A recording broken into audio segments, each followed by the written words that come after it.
What if the most closely guarded secrets of one of the world's most notorious predators weren't locked in some underground vault, but sitting in plain sight, buried under legal red tape, political spin, and carefully worded testimony? For years, the American public has been told the Epstein story is over, that justice was served, that the system worked. But every time officials are pressed on the details, who else was involved, why files remain sealed, and what survivors have been saying all along, the answers raise more questions than they settle. And that tension is exactly what exploded on Capitol Hill when a lawmaker confronted FBI Director Patel in a showdown that was less a hearing and more a stress test of transparency, credibility, and whether powerful names tied to Epstein will ever truly be exposed. The clash was raw. Schiff demanded Patel explain what's actually in the Epstein files, why so much remains sealed, and whether the public and survivors can ever see the truth. All FBI employees will be protected against political retribution. So you're testifying today that you played no role in the firing of even a single FBI agent for political retribution. None for political retribution. And if any FBI agent said you did, they would be lying. Is that your testimony? I'm only speaking to my actions. Everybody is allowed to make their allegations. Oh, no, these are allegations against you. And so, Mr. Patel, if FBI, senior FBI agents or employees said that you were firing them for political retribution reasons because of the cases they were assigned, you're saying they would be lying. Is that anyone that was terminated at the FBI was done so for failing to meet the standards, uphold their constitutional oath, and effectuate the mission.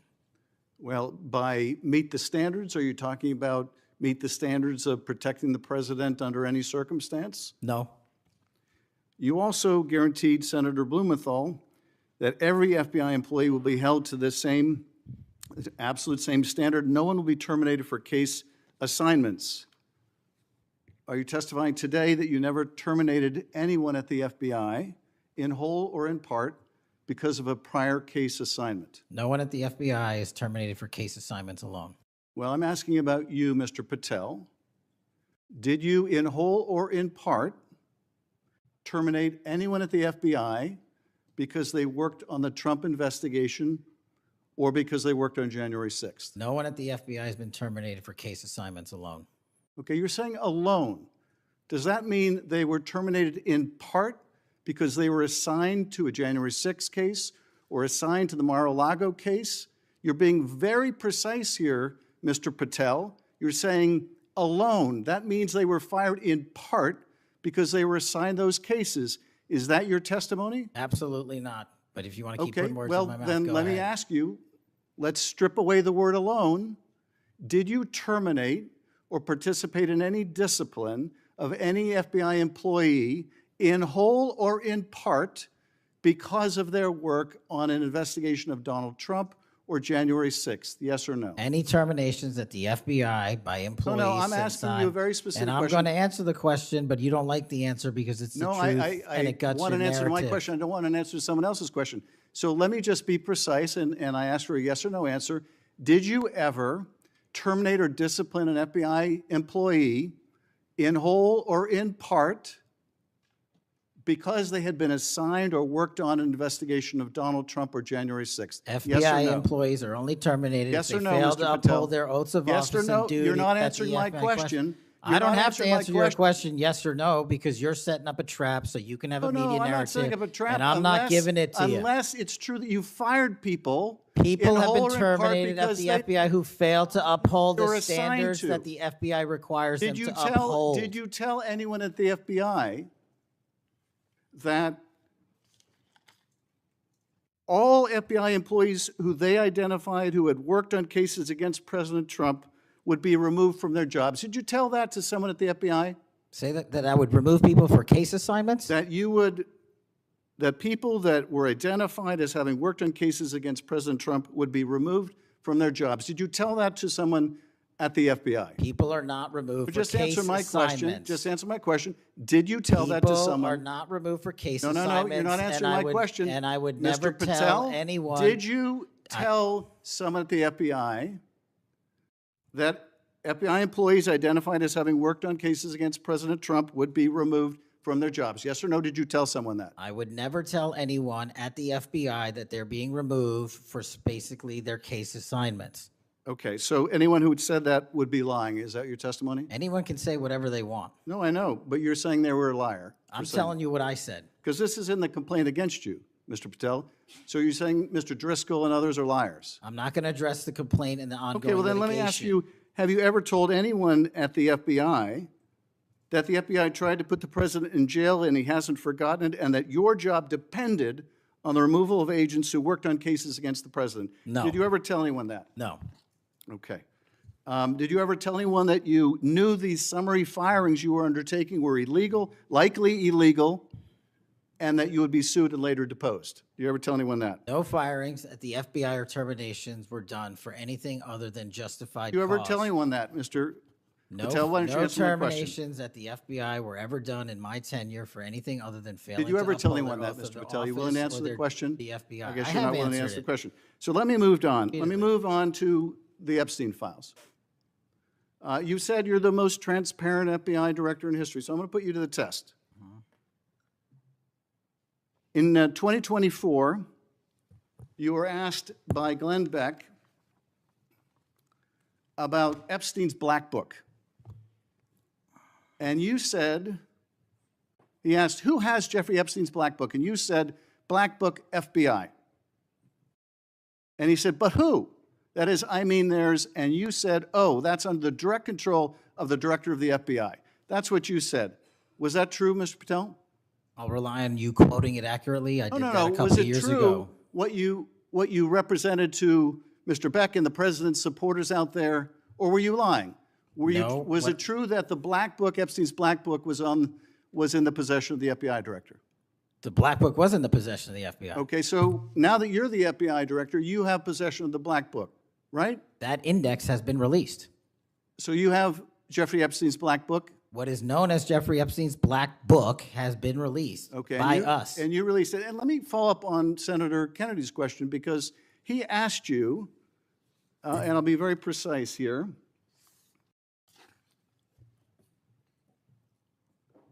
You've seen most of the files. Who, if anyone, did Epstein traffic these young women to besides himself? And you said, himself. There's no credible information, none.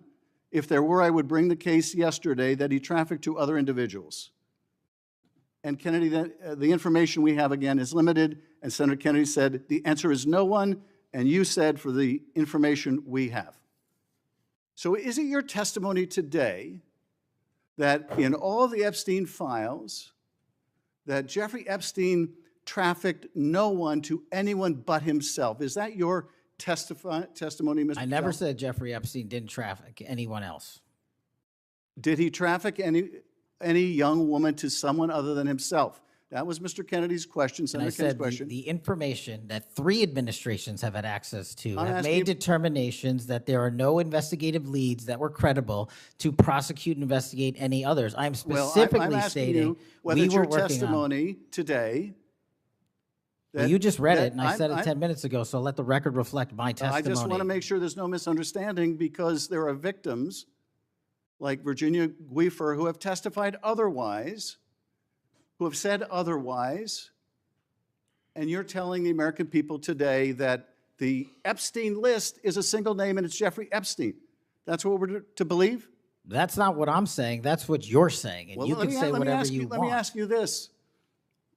When Todd Blanche went to interview Ghislaine Maxwell, she said, but did I think these guys were coming for that? I really don't. If you met Epstein, there's no way that this cast of characters, of which it's extraordinary, and some are in your cabinet, who you value as your co-workers, and you know would be with him if he was a creep or because they wanted sexual favors. A man wants sexual favors, he will find that. They didn't have to come to Epstein for that. And the next question Todd Blanche, the president's former criminal defense lawyer, asked is not who in the cabinet, who are you referring to? His question is, so when's the last time you think you were with Mr. Epstein when he got a massage? So let me ask you, who are those cabinet members that Ghislaine Maxwell was referring to that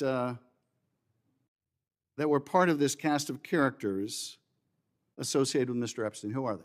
The Deputy Attorney General took the aggressive step that no one else did and interviewed Miss Maxwell for I'm 2 asking you, days, who are and we released the cabinet entirety members? of that Who are the cabinet transcript. members? I do not have that transcript in front of me. You're picking it piecemeal. The American And- public can and read the entirety of Let me that. ask you one last question, because you clearly won't tell us the cabinet members associated with Mr. Epstein. Let me ask you one last question. And that is, right after she gives this testimony in front of an FBI agent, among others, she's transferred to a minimum security prison not suitable for a sex offender like herself. Who made that decision and why? The Bureau of Prisons.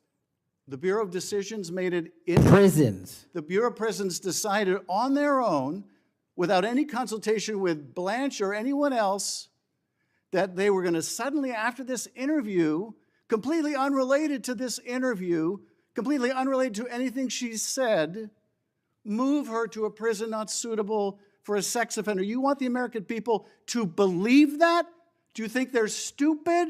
No, I think the American people believe the truth, that I'm not in the weeds on the everyday movements Oh, of you're not in inmates. the weeds? What I am doing is most- protecting this the country, most- the providing most historic significant reform, witness- and the most combating the significant witness weaponization of the intelligence Epstein by the files likes of you. cover-up And we have gets countlessly proven you to from be a your liar in administration, Russiagate, in and you January call that 6th. being You are in the the biggest weeds? fraud to ever sit in the This United States stinks to Senate. high You are a heaven. disgrace to this This stinks to high institution heaven. and an utter And coward. I'm not surprised. I'm not I'm surprised not that you continue surprised to lie that from your perch and put on a show two of you so you can go have raise you money well, for your and for good charade. reason. You are a political buffoon at best. Well, you can take an internet troll. Take and it to you the can take bank an that the internet- FBI is you protecting can this make an country internet troll, and the state and the FBI citizens of the director California. will We always are be bringing nothing more historic than an reform. internet Point of troll. order. But all you care about is a child sex predator that was prosecuted by a prior administration, and the Obama Justice Department and the Biden Justice Department did squat. And what did President Trump do? Bring new charges courageously. And what have we done? Chairman, You said take I'm the control most of this transparent situation. FBI director in history. Take control of this 33,000 pages of information to you. I the- challenge you to say anything credibly to the truth. Go ahead and run to the cameras where you want to go now. Both of you be quiet. Before I go to Senator Tillis, without objection, want to introduce into the record the Durham Annex. The Durham Annex is a declassified appendix to John Durham's report about Crossfire Hurricane. The Durham Patel's responses? Short, defensive, and wrapped in legal jargon. Over and over, he said essentially the same thing. We've released what the law allows. There are protective orders. There are things we cannot publish. It sounded neat, tidy, and final. But behind those clipped phrases lies a complicated reality about how secrets get buried, and whether that burial protects victims or shields power. This wasn't just a matter of political theater. It cut to a credibility issue Patel created himself years earlier.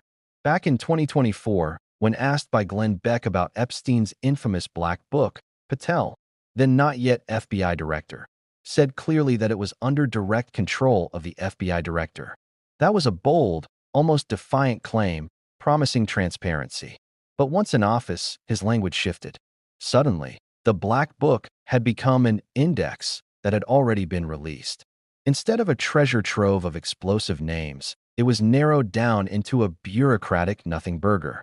That walk back was more than just semantics. It raised the very question Schiff was pushing. If you promise sunlight, why are we still in the dark? And then there's the heart of the matter, the voices of the survivors. Virginia Giuffre and others have testified publicly that Epstein did not act alone. They've insisted he trafficked victims to powerful men, to politicians, to businessmen, to the very figures who once welcomed him into their homes and on their jets. Yet when pressed under oath, Patel repeated the official line. There is no credible evidence to prosecute anyone beyond Epstein himself. That single claim creates a chasm between lived experience and official record. Survivors say one thing, the system insists another, which raises the chilling possibility. Either the survivors are lying, or someone, somewhere, is being shielded. But that's where the interview with Ghislaine Maxwell throws gasoline on the fire. In a two-day FBI session, Maxwell spoke about a cast of characters connected to Epstein, including members of a presidential cabinet. She didn't spell out names, but the implication was explosive. Who were these figures? What did they know? And why? When asked directly, did Patel refuse to identify them? His fallback was simple. The full transcript was released. The public can read it themselves. But in practice, crucial details remain redacted or buried within mountains of text. When oversight asks who in the cabinet Maxwell implicated, and the answer is silence, the suspicion only grows stronger. If there's nothing to hide, why not simply answer? Of course, Patel and the FBI fall back on the shield of legality. And on the surface, that shield is real. Epstein's files aren't one single box that can be uploaded to the internet. They're divided into categories, each with strict rules. Grand jury testimony, which is sealed by federal law under Rule 6E. Search warrant returns, which judges can lock down to protect investigations or privacy. Witness interview reports known as 302s, often heavily redacted. And vast caches of digital files, some containing child sexual abuse material that by law cannot ever be released publicly. These aren't optional policies, they're hard legal barriers. And in fairness, Patel wasn't wrong to point that out. But legality isn't the whole story. Courts can lift protective orders. Judges can approve redactions that protect victims while releasing meaningful information. And Congress has authority to demand secure, classified review. We can't doesn't always mean we won't. That legal complexity becomes even more tangled when you consider survivors themselves. Mishandling these files could re-traumatize them. Dumping unredacted documents online could expose names, personal histories, or graphic evidence that no survivor ever wanted the world to see. But refusing to release anything also feels like denial, like silencing their voices a second time. The right answer lies in a middle ground that nobody seems willing to fight for: a survivor-centered transparency process. That would mean consulting survivors about what can safely be shared, notifying them before any release, redacting details that would put their privacy at risk, and ensuring their dignity is protected at every step. That model doesn't exist yet in law, but it could, and it should. Meanwhile, Congress isn't powerless. Oversight committees have tools: subpoenas, motions to compel, classified in-camera reviews, and even referrals to inspectors general. They could demand access in a secure setting, under oath, with bipartisan representation. That would ensure accountability without reckless exposure. But here's the catch. None of that matters if the Department of Justice won't go to court to ask for unsealing, or if judges decide public interest doesn't outweigh protective orders. Which means this isn't just about Patel or Schiff. It's about whether the legal system itself believes accountability for Epstein's network is worth the fight. That brings us back to the bigger picture, the real test. This case isn't just about Epstein, Maxwell, or a single black book. It's about whether America can balance two hard imperatives at once: protecting survivors and holding power accountable. Fail to protect victims, and you re-traumatize the people who suffered most. Fail to pursue accountability, and you confirm the suspicion that wealth and influence still place some above the law. That's the knife edge where this debate lives. And right now, the balance is tilted towards secrecy. So what should you, the viewer, take away? First, don't accept sound bites. When an official says, "We've released what the law allows," demand specifics. Which motions were filed? What redactions were sought? What did judges actually rule? If they won't show the paperwork, their words mean little. Second, insist on survivor-centered reforms. That means pressing lawmakers to pass statutes requiring victim notification, safe redactions, and independent review processes when cases involve massive public interest. Third, refuse to be distracted by partisan spin. This isn't about scoring points on the left or right. It's about truth, dignity, and whether justice still applies when the names in question sit in boardrooms and cabinet rooms instead of back alleys. The confrontation between Schiff and Patel made one thing clear: without public pressure, nothing changes. Officials will keep hiding behind legal jargon, survivors will keep being sidelined, and the public will keep being told to move on. But if enough people demand transparency, not reckless leaks, but structured, survivor-protective transparency, the system has no choice but to bend. It has happened before in cases involving classified files, and it can happen here. this story isn't over. The next chapter will be written in courtrooms, committee rooms, and, most importantly, in public pressure campaigns. If you care about seeing the Epstein materials reviewed honestly, demand that Congress conduct a secure bipartisan review. Call your representative, send the email, make the demand. Because without that push, the sealed files stay sealed, and the victims' voices stay muffled. And if you want to keep following this trail, if you want the next step where we break down exactly what motions Congress can file, what redaction standards judges use, and how oversight committees can force disclosure, then make sure you subscribe. Hit that like button so more people see this story. Share this video if you believe survivors deserve transparency and justice deserves daylight. Because the truth isn't going to reveal itself.